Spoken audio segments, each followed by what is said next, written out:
Dito na tayo sa part 2 mga boss, na pag na-traffic si customer, biglang nawawala yung lamig ng aircon niya na ayon sa nag-check up, nagkakaroon daw ito ng high pressure. Possible naman yun mga boss. Tinanong ko nga si customer kung tumataas yung temperature niya, hindi naman daw. Kaya nga kung napanood nyo yung part 1, nilinis ko yung radiator nito. Tapos itong thermostat, pinalitan ko na rin ng bago. Kasi nga, pag hindi maganda yung cooling system, magkakaroon talaga ito ng high pressure. At apektado dyan yung lamig ng aircon. After ko nga mahigpitan itong housing ng thermostat, pwede na ngayon akong magsalin nitong coolant.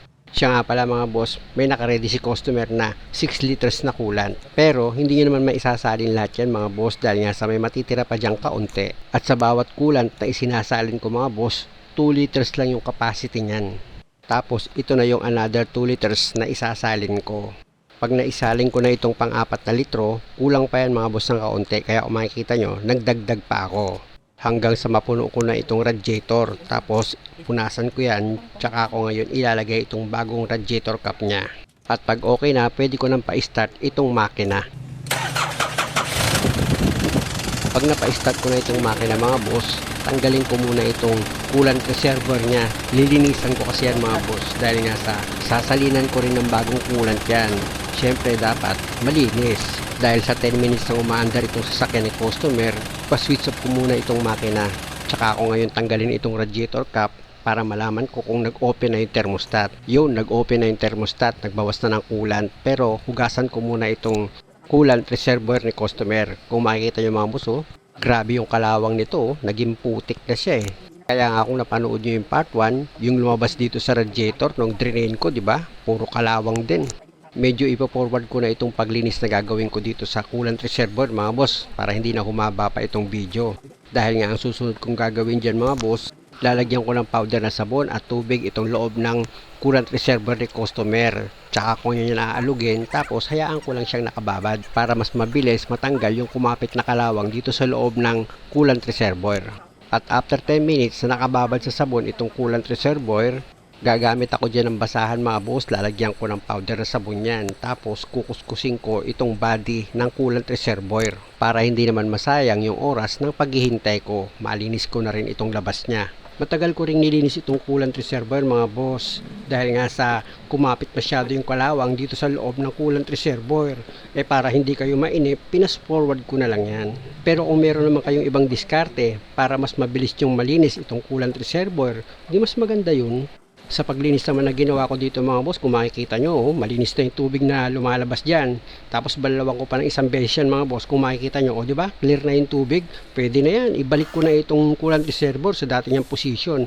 At itong overflow hose na galing dito sa radiator, huwag nyong kalimutang i-connect dito yan sa coolant reservoir. Ayan mga boss, kung makikita yung nilalagay ko, ayan yung tinuro ng daliri ko, ayan diba? Nailagay ko na itong overflow hose nya.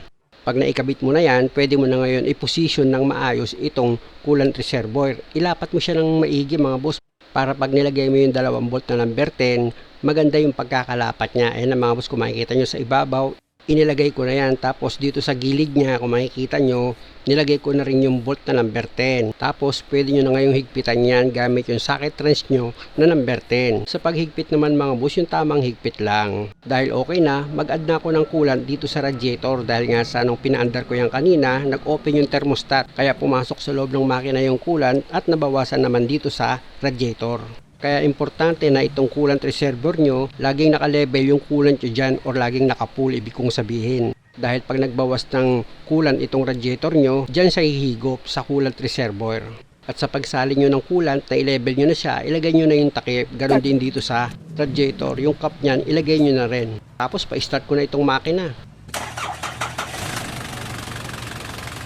After 5 minutes na umaandar itong makina mga boss, tanggalin ko itong radiator cap niya para malaman ko kung meron siyang malakas na pressure. Wala siyang pressure, di ba? Ilapit ko itong camera mga boss para makita nyo na wala naman siyang pula na pwedeng panggalingan ng high pressure, kaya nag-iinit itong makina.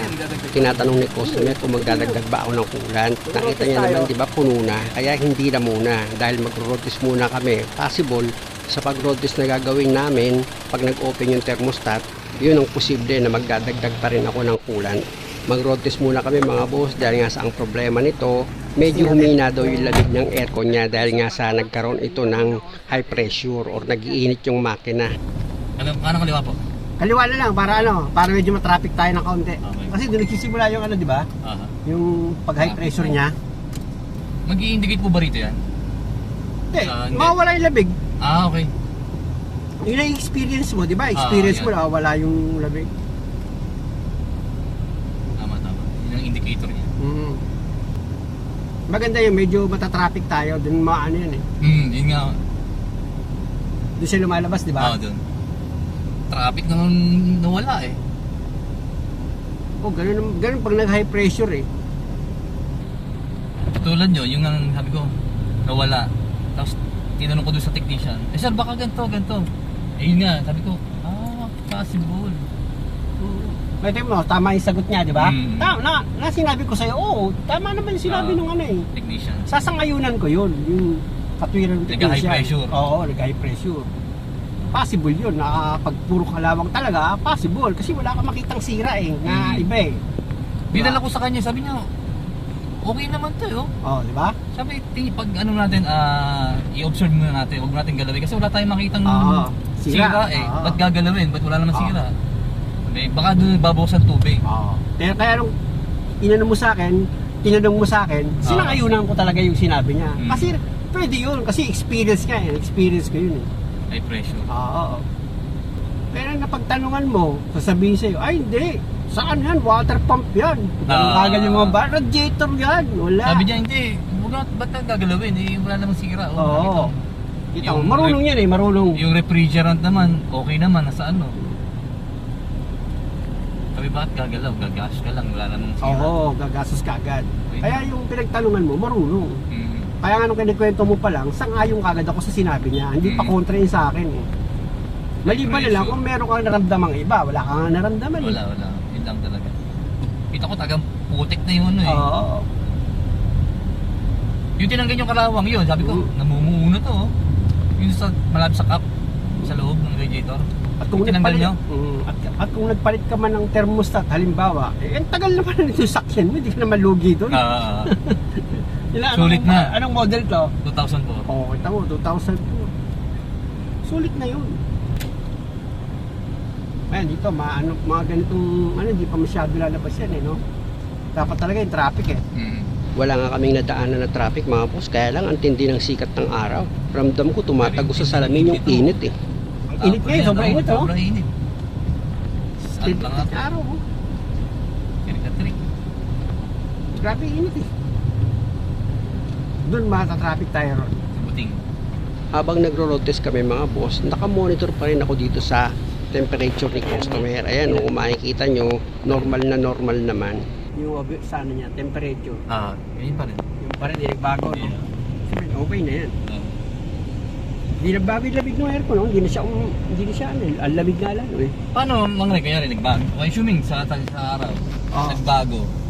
Babato lang ako ng ulan. Hindi magbabago yun.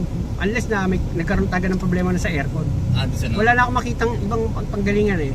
Kasi kung may problema talaga ito sa aircon mga boss, kahit linisan ko pa itong radiator, walang mangyayari. Pero sa ngayon, nag-improve pa nga yung lamig ng aircon ni customer.